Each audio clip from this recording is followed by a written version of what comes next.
Saturday morning, that's a big sort of campaign day, so I'll be somewhere in London, knocking on doors, talking to residents, asking them what help we can give to them.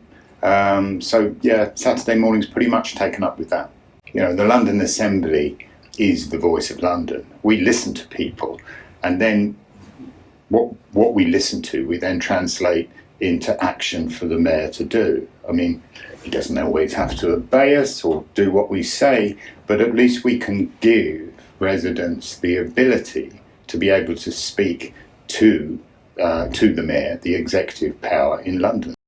I was 12 and I went pushing leaflets through the door in the 1970 general election that saw Ted Heath elected. And then a few years later, I realised that this politics stuff is actually very interesting, and it changes things. You know, it changes the world for the better. You know, one of the things it made me realise is that not a lot of people realise we actually do live in a democracy, and because people aren't listened to enough. And I think that if people feel they're not listened to in a democracy, they start having doubts in that democracy itself, and that's a very dangerous thing. So we've got to demonstrate as politicians that we are actually listening and taking action based upon what's come back to us. We're building 1 and 2 bedroom flats, according to the mayor's whim, because it then looks like he's achieving his targets more. What we really need to address in London is the 360,000 young people who are being brought up in overcrowded conditions, with all that has on their future, all the effects that has on their future development.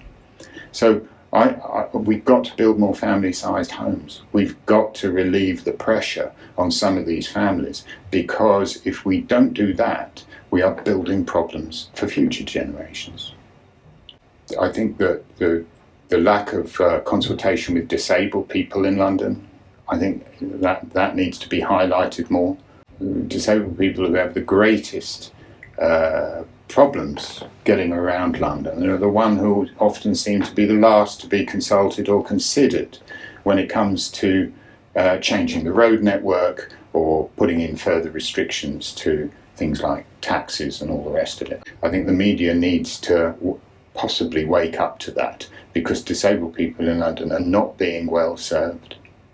One of the best bits of work that I did on the Assembly was when a deaf person approached us to highlight the problem that many deaf people have with employment and with the health service. And I did a piece of work on that. I was made a rapporteur, as we call it, on the Assembly, to look at that particular issue. It absolutely opened my eyes to the lack of services for deaf people in London. It's a piece of work that makes me feel best about myself, to be honest. That I did take the chance to go and talk to that gentleman, and we had a report as a result of it, which I believe will actually make it a little bit easier for deaf people in London.